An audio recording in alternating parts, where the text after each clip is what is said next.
Hello बच्चों, आज के इस वीडियो लेक्चर में हम आव्यूह के व्युत्क्रम द्वारा रैखिक समीकरण के निकाय का हल पढ़ेंगे। Use of inverse of matrix का सॉल्यूशन ऑफ इक्वेशंस के बारे में स्टडी करेंगे। तो आव्यूह के व्युत्क्रम के द्वारा रैखिक समीकरण के निकाय का हल, तो इस सॉल्यूशन को जानने से पहले कुछ चीजें हैं जो आप समझ लीजिए। आपको पता है कि आव्यूह हो या सारणिक हो, ये इक्वेशंस से बने हुए होते हैं, यानी कुछ इक्वेशंस के बारे में बात करते हैं। और इन इक्वेशंस को ये जो हमने शुरुआत में इसको पढ़ाया था, तो आपको बताया गया था कि इन इक्वेशंस से ही इनको बनाया गया है। तो बात आती है कि इन इक्वेशंस के हल हम कैसे कर सकते हैं। वहां जो टॉपिक पढ़ाया गया था कि ये जो आव्यूह और सारणिक है इक्वेशन से बने हैं, अब उसको यहाँ पर क्लैरिफाई किया जाएगा कि इक्वेशन से कैसे बने हैं। तो मान लीजिए कि युगपत समीकरण है, क्या मान लें, युगपत समीकरण। माना ये हम मान लेते हैं, या ये युगपत समीकरण है। माना a1x b1y c1z equals to d, a2x b2y c2z equals to d2, a3x b3y c3z equals to d3। ये कुछ युगपत समीकरण है, यानी कि इक्वेशंस है। तो इन इक्वेशंस के लिए मैं मान लेता हूं एक मैट्रिक्स माना मैंने, जो x का y का कोफिशिएंट का मैट्रिक्स है, x y और z के कोफिशिएंट्स का मैट्रिक्स है, यानी कि ये a1 a2 a3 b1 b2 b3 c1 c2 c3। ये जो मैं आर्टिकल पढ़ा रहा हूं, यही प्रोसेस होगा इस जैसे क्वेश्चंस को सॉल्व करने का। जो प्रोसेस इसमें मैं बता रहा हूं इस इक्वेशंस को सॉल्व करने का, सेम यही बनाना है हमें हर एक क्वेश्चन में। थोड़ा सा चेंजिंग होगी, वो मैं बताऊंगा आपको। तो ये मैंने मान लिया, एक x मान लेते हैं, जो यहां जो गुणांक दिए हैं उनके लिए है, यानी कि x y z, जिसके लिए दे रखा है। और एक और टर्म मानते हैं, और एक b मैट्रिक्स के लिए लिखा जाता है, जिसमें ये कोफिशिएंट, ये जो गुणांक हैं ये आते हैं d1 d2 d3। तो समीकरण निकाय को, जो समीकरण निकाय है, इसको ऐसा लिखा जाता है ax बराबर b। अब आप ये कहेंगे साहब इसको ऐसे क्यों लिखा जाता है और कोई प्रोसेस क्यों नहीं है इसको लिखने का? इसका एक रीजन क्या है, मैं आपको यहीं से बता रहा हूं क्यों लिखा गया इसको। ये क्या दे रखा है, ax बराबर b। ध्यान से सुनना, ये दो आव्यूह का मल्टीप्लिकेशन है, किस किस का, a का और x का।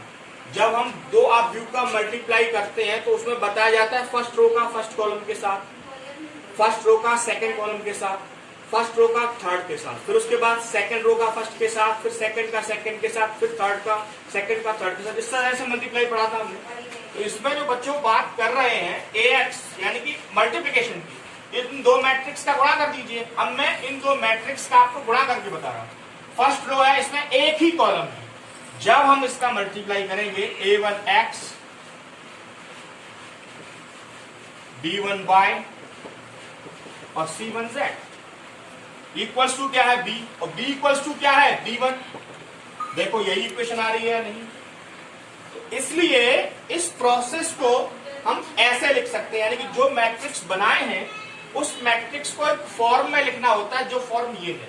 अगर मैं इसको ये लिख दूंगा तो इससे मुझे ये इक्वेशंस मिल जाएगी, इसलिए इसको ऐसा लिखा गया। ये मैंने आपको क्लैरिफाई करके यहां बताया। ax इक्वल्स टू b, तो एक समीकरण निकाय का सॉल्यूशन है कि हम इसको ऐसे लिख सकते हैं। पहली बात तो ये कि यानी कि इन इक्वेशंस को ऐसे लिखा जाता है। अब क्या करें,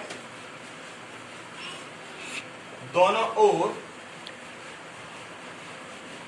a इनवर्स से गुणा कर दीजिए। आप क्या कर दीजिए, गुणा कर लीजिए। जैसे ही आप दोनों ओर a इनवर्स से मल्टीप्लाई लगाएंगे, a inverse ax equals to a inverse b।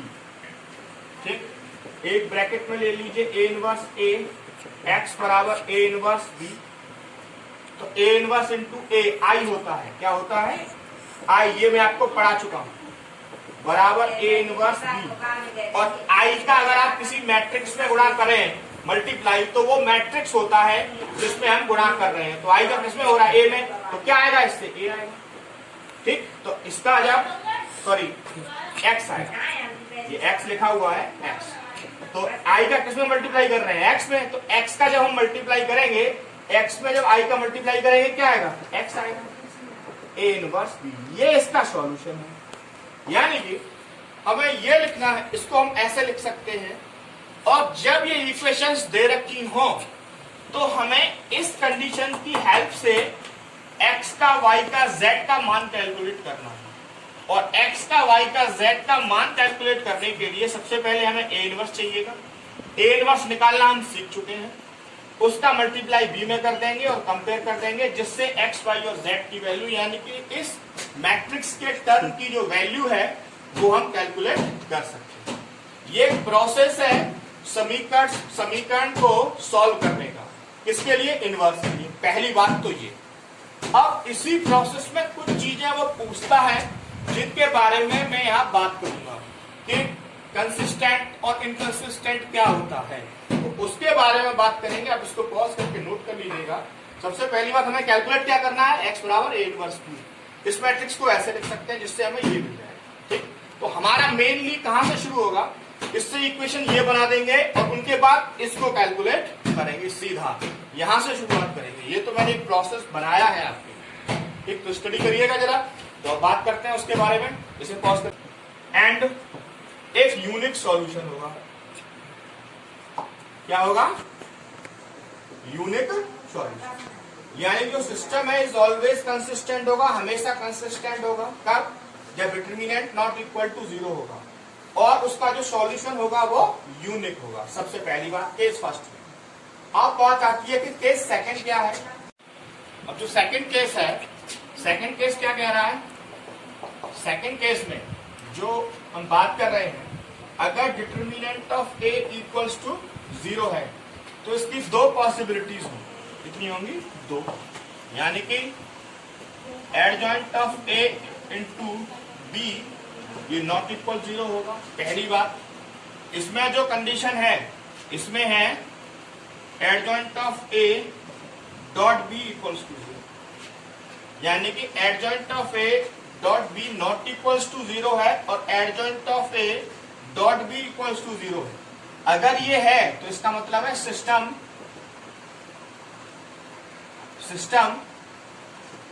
Is inconsistent है। ठीक, और अगर ये कहीं कंडीशन है तो यहां जो सिस्टम है इज कंसिस्टेंट, जो सिस्टम है वो कंसिस्टेंट भी होगा और इनफाइनाइट सॉल्यूशन भी होंगे। कैसे होंगे? Infinite solution. यानी कि अगर adjoint of A dot B equals to 0 है तो सिस्टम इज कंसिस्टेंट होगा। क्या होगा?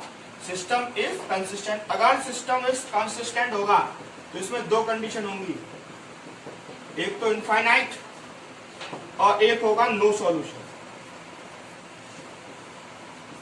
जब इनफाइनाइट सॉल्यूशन है तो इसमें भी एक कंडीशन होगी कि ये कंसिस्टेंट होगा,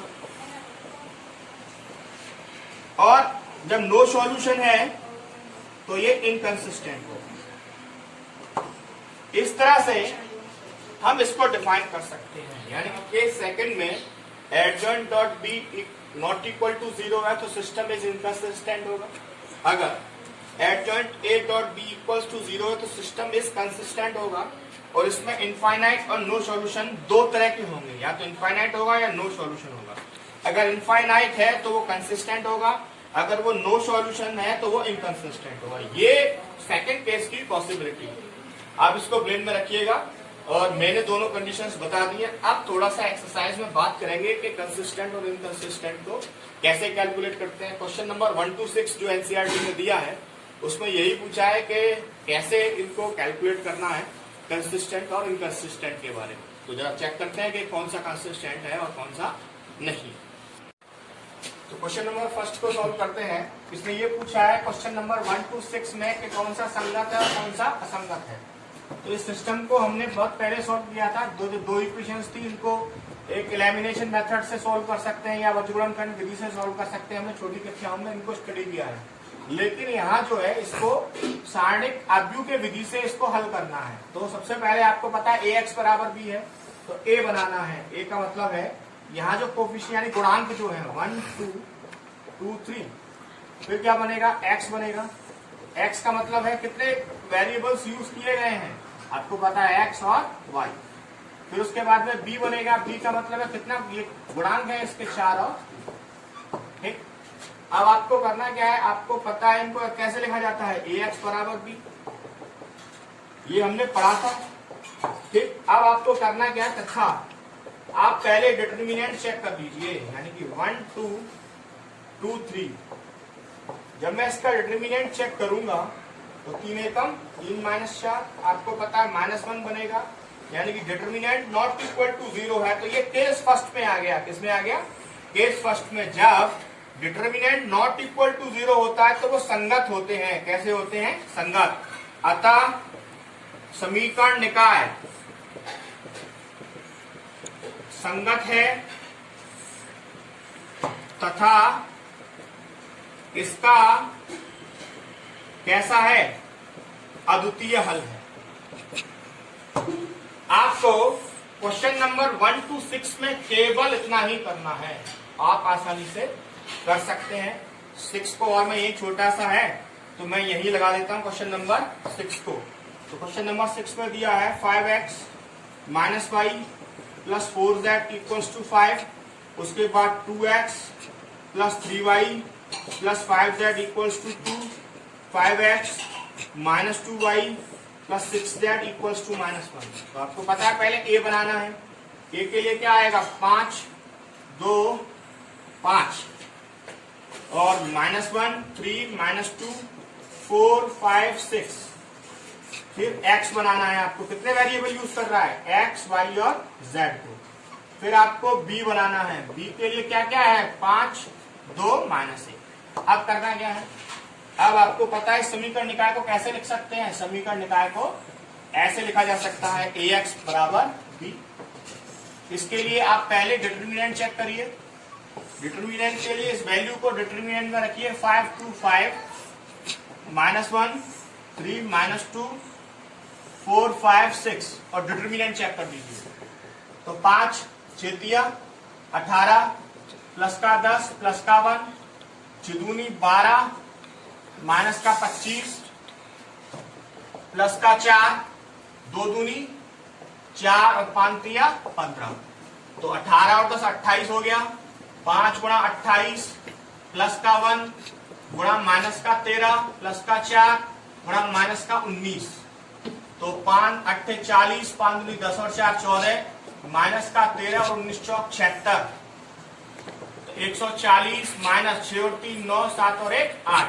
जब इसको माइनस करेंगे 10 में से 9 गया 1, यहाँ 13 बचेंगे, यहाँ 5 यानी 51 आ रहा है। फिर दोबारा से वही नॉट इक्वल टू 0 है। अतः आपको पता है समीकरण निकाय कैसा है, संगत है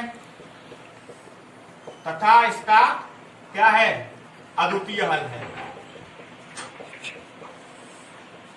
इसका एक अद्वितीय, इसका एक अद्वितीय हल है, ये लिख सकते हैं, यूनिक सॉल्यूशन। ठीक, इस तरह से हम कर सकते हैं। मैंने 2 क्वेश्चंस को एक साथ लगा दिया है, बचे हुए सेकंड थर्ड फोर्थ फिफ्थ को आप यही प्रोसेस से लगाएंगे। अब इससे आगे क्वेश्चन नंबर 7 में देखते हैं कैसे कैलकुलेट करना है। क्वेश्चन नंबर 7 है। अब इसमें ये पूछा है कि इसको मैट्रिक्स के आधार पर सॉल्व कर दीजिए। तो सबसे पहले आपको पता है ए बनेगा, ए के लिए 5 7 2 3। इसके बाद एक्स बनेगा, एक्स के लिए एक्स और वाई यूज हो रहा है। और अब बी बनेगा, बी के लिए 4 और 5 है। ठीक है, ये एक समीकरण निकाय है। अब आपको पता है ये ए एक्स बराबर बी लिखा जाता है। सबसे पहले क्या करेंगे, तथा पहले डिटरमिनेंट चेक कर लीजिए। डिटरमिनेंट चेक करने के लिए 5 7 2 3 इसका ऐसे करेंगे, 5 3 15 माइनस का 14 1 आ गया। डिटरमिनेंट नॉट इक्वल टू 0 आ रहा है। तो कैसा है, जब डिटरमिनेंट नॉट इक्वल टू 0 आ रहा है तो समीकरण निकाय कैसा है, संगत है। तथा इसका एक अद्वितीय हल है, यूनिक सॉल्यूशन है। जब इसका एक अद्वितीय हल है तो आपको पता है हमें चाहिए x equals to A inverse बी, जो पहली कंडीशन है। ए इनवर्स को निकालने के लिए आपको पता है इसके कोफैक्टर्स चाहिए। जब हम ए इनवर्स कैलकुलेट करते हैं तो इसके लिए मैंने आपको एक फॉर्मूला लिखाया था, i प्लस जे -1 पर i plus j into minus of i j. ये कोफैक्टर्स को निकालने का एक प्रोसेस था। तो सबसे पहले क्या निकालते हैं, A11। अब यहाँ देख लेंगे ये पावर कैसी आ रही है, 1 और 1 2 सम संख्या आ रही है, तो सम संख्या में यहाँ प्लस आएगा। तो A11 का मतलब है फर्स्ट रो को फर्स्ट कॉलम को छोड़ दीजिए, तो ये फर्स्ट रो है और ये फर्स्ट कॉलम है, तो 3 आएगा। फिर A12 निकालते हैं, 2 और 1 3 माइनस आएगा। फर्स्ट रो को और सेकंड कॉलम को छोड़ दीजिए तो माइनस का 7 आएगा। 21 कैलकुलेट करते हैं, 2 और 1 3 माइनस आएगा। सेकंड रो को और फर्स्ट कॉलम को छोड़ दीजिए, 2 आएगा। 22 है, प्लस का आएगा। सेकंड रो सेकंड कॉलम को छोड़ दीजिए, 5 आएगा। ठीक, अब आपको पता है इनसे हमें कोफैक्टर से मैट्रिक्स बनाना है, सी मान लेते हैं उसे। क्या मान लेते हैं, सी। और ये A11 A12 A13 sorry A12 A21 और A20, इनका वैल्यू आप यहाँ पुट कर दीजिए। A11 का आया है 3, 12 का आया है -7, 21 का आया है -2, 22 का आया है 5। ठीक, अब हमें क्या चाहिए, अब मुझे एडजॉइंट चाहिए। तो adjoint of A equals to C का ट्रांसपोज, जो C की वैल्यू है उसका ट्रांसपोज कर दीजिए। 3 -7 -2 5। अब A इनवर्स फाइंड कर दीजिए। A इनवर्स होता है 1 upon determinant of A into adjoint A। तो A इनवर्स 1 अपॉन डिटर्मिनेंट की वैल्यू कितनी है, 1 है, इंटू एडजॉइंट कितना है, 3 -7 -2 5। इसमें मल्टीप्लाई करूंगा तो 3 -7 -2 5 यही आएगा। अब समीकरण जो मैंने फर्स्ट माना है, समीकरण 1 से इसका आप प्रयोग कर दीजिए। तो x इक्वल्स टू, x का वैल्यू क्या है, यहाँ एक्स वाई है, तो मैंने एक्स वाई रख दिया। ये x equals to A inverse b है। तो x इक्वल्स टू कितना है, एक्स वाई। ए इनवर्स कितना आया, 3 -2 -7 5। और b कितना है आपके पास, b है हमारे पास 4 और 5। इस तरह से मैंने इसको कर लिया। फर्स्ट रो का फर्स्ट कॉलम का मल्टीप्लाई कर दीजिए। 3 का इससे करेंगे 12 आएगा, 5 दूनी 10 आएगा, 7 चौक 28 आएगा, 5 25 आएगा। ठीक, यहां एक्स वाई और यहां जो बच रहा है, 12 में से 10 गया तो 2 बचा और 28 में से 25 गया तो -3। कंपेयर कर दीजिए, x बराबर 2 है और y बराबर 3 है। अब सबसे पहले हमें ये जो वैल्यू आई है, हमें कंफर्म नहीं है पेपर में या एग्जाम में कि ये करेक्ट है या नहीं। तो आप क्या करिएगा, x और y का वैल्यू इन दोनों इक्वेशंस में रख लीजिएगा। तो मैं ओरली रख करके बताना, वहां दिखाना नहीं है। 5 में जब इसका रखूंगा 5 दूनी 10 और 3 दूनी 6, तो 10 में से 6 गया तो 4 ही आएगा। इसमें रखूंगा 7 दूनी 14, 3 का 9 माइनस का 14 में से 9 गया तो 5 ही आएगा, यानी करेक्ट आंसर है ये। इस तरह से हमें ये कैलकुलेट करना है। तो मैंने 2x2 के मैट्रिक्स को कैलकुलेट करके बताया, जैसे 2x2 का किया है वैसे ही हम 3x3 का भी कर सकते हैं। पॉज करके आप नोट। क्वेश्चन नंबर 11 को देखते हैं। सबसे पहले आपको पता है क्या बनाना है, a। तो a के लिए 2, इस x का मान 1, इसका मान 3, इस सॉरी इसमें x का वेरिएबल है नहीं तो यहाँ 0 आएगा। कितना आएगा, 0। और यहाँ y का वैल्यू 1, यहाँ y का वैल्यू -2 और यहाँ y का वैल्यू 3। यहाँ z का वैल्यू 1 -1 माइनस का 5। x का वेरिएबल तुम्हें पता ही है, तीनों यूज हुए हैं। और b का वैल्यू पता ही है आपको, 1 3/2 और 9 है। तो सबसे पहले आप इसके लिए डिटर्मिनेंट चेक करिए। 2 1 0, 1 -2 3, 1 -1 माइनस का 5। तो सबसे पहले डिटर्मिनेंट के लिए 2, 5 दूनी 10, प्लस का 3 माइनस का 1, इसका इससे करेंगे -5, इसका इससे करेंगे -0, प्लस का 1, इसका इससे करेंगे 3 -0। ये 2 गुणा 13, -1 गुणा -5, 1 गुणा 3, 13 दूनी 26, प्लस का 5, प्लस का 3, 26 और 5 31 और 3 34 आ गया, यानी कि determinant of A not equal to 0। तो जब ये नॉट इक्वल टू 0 है तो आपको पता है हमें क्या निकालना है, ए एक्स बराबर ए इनवर्स बी। तो ए इनवर्स के लिए आपको कोफैक्टर चाहिएगा A11, ध्यान रखेंगे सम संख्या या विषम सम है तो प्लस का आएगा। A11 का मतलब है फर्स्ट रो को और फर्स्ट कॉलम को दबा लीजिए, 5 दूनी 10, इसका इससे 3, तो कितना आएगा 13 आएगा। A12 माइनस का आएगा, फर्स्ट रो को और सेकंड कॉलम को दबा लीजिए, ये इससे माइनस का 5 और इसका इसमें करेंगे 0 और प्लस का 5 आएगा। A13 आपको पता है प्लस का आएगा, इसको और इसे दबा लीजिए, 3 एकम 3 माइनस 0 3 आएगा। A21 तो आपको पता है माइनस का आएगा, सेकंड रो को और फर्स्ट कॉलम को आप दबा लीजिए, इसे और इसे, इसका इससे 5 माइनस का, इसका इससे 3 माइनस 5 माइनस 3 माइनस का 8 तो प्लस का 8 आएगा। 21 के बाद में A22 कैलकुलेट करेंगे, 22 का आपको पता है प्लस का आएगा, सेकंड रो और सेकंड कॉलम को दबा लेंगे, इसका इससे करेंगे माइनस का 10, इसका इससे करेंगे 0, माइनस का 10 माइनस 0 तो माइनस का 10 आएगा। A23 का मतलब है माइनस का वैल्यू आएगा, सेकंड रो को थर्ड कॉलम को दबा देंगे, इसका इससे करेंगे 3 दूनी 6, इसका इससे करेंगे 0, तो कितना आएगा माइनस का 6। अब 31 कैलकुलेट करेंगे, प्लस का आएगा, सेकंड थर्ड रो को और फर्स्ट कॉलम को, इसको और इसको दबा देंगे, इसको और इसको, इसका इससे करेंगे माइनस का 1, इसका इससे करेंगे प्लस का 2, तो 1 आएगा। A32 माइनस का आएगा, सेकंड रो को और थर्ड कॉलम को दबा देंगे, इससे और इसे, इसका इससे करेंगे -2, ये -1 तो प्लस का 3 आएगा। A33 प्लस का आएगा, आपको पता है, और ये दबा लेंगे, 2 दूनी 4 माइनस का और माइनस का 1 तो माइनस का 5 है।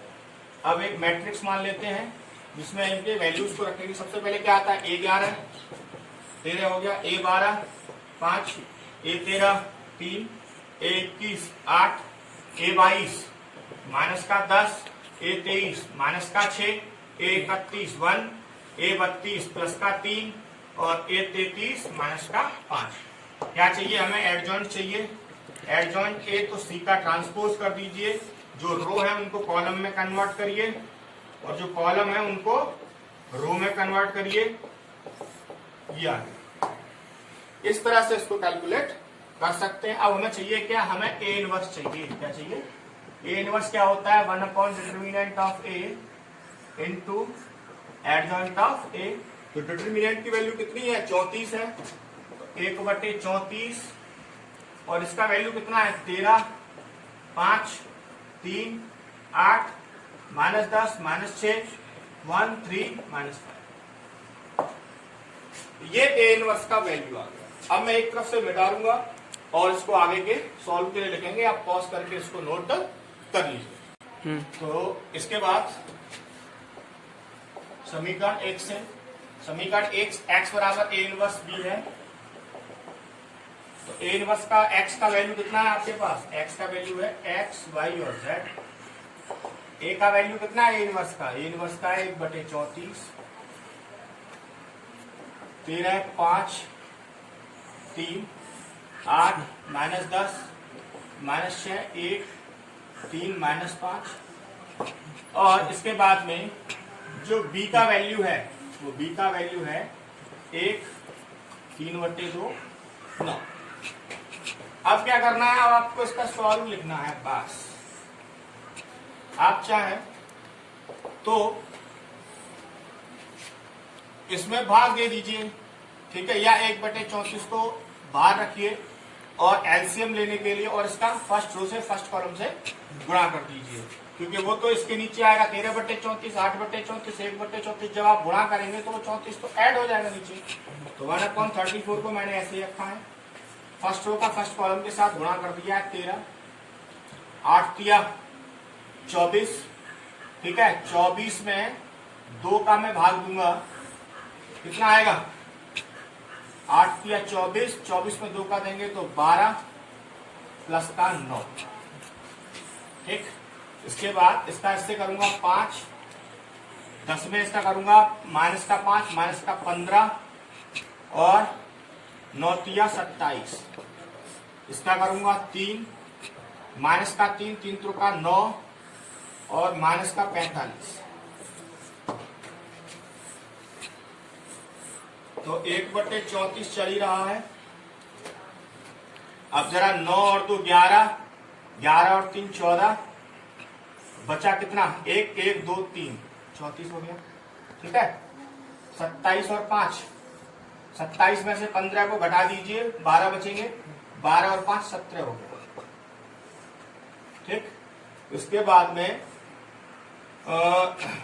45 5, 45 और 5 40, 45 और 5 50, 50 और 4 54, 54 में से 3 घटा देंगे, माइनस का 51, ठीक। यहां चल ही रहा है एक्स वाई और जेड। तो एक्स वाई और जेड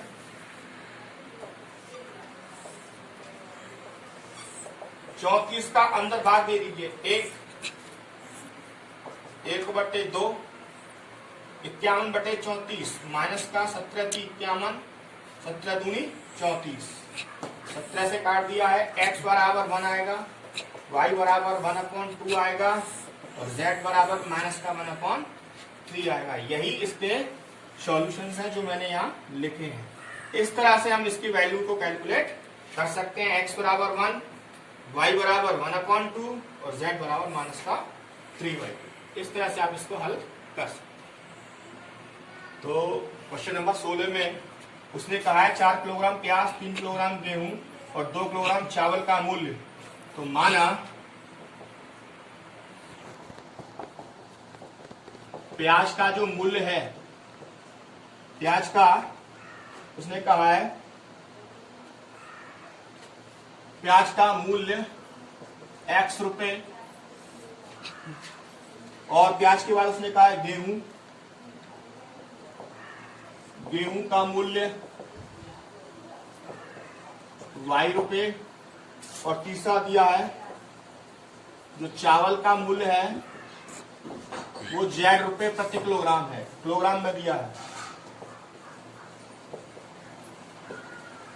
अब हमें कुछ नहीं करना, हमें उसके कंडीशंस के हिसाब से इक्वेशन बनानी है। पहली कंडीशन में उसने कहा है 4 किलोग्राम प्याज, 3 किलोग्राम गेहूं और 2 किलोग्राम चावल का मूल्य 60 रुपए है, यानी कि 4x plus 3y plus 2z equals to कितना है 60। सेकंड में कहा है 2 किलोग्राम प्याज तो 2x, 4 किलोग्राम गेहूं 4 किलोग्राम गेहूं 4y और 6z इक्वल्स टू 90 है। और तीसरे में ये कहा है 6 किलोग्राम प्याज 6x, 2 किलोग्राम गेहूं 2y और 3 किलोग्राम चावल 3z इक्वल्स टू 70 रुपए। ये 3 इक्वेशंस हो गई। अब आपको कुछ नहीं करना, a बनाना है 4 2 6 3 4 2 2 6 3, x बनाना है x y z,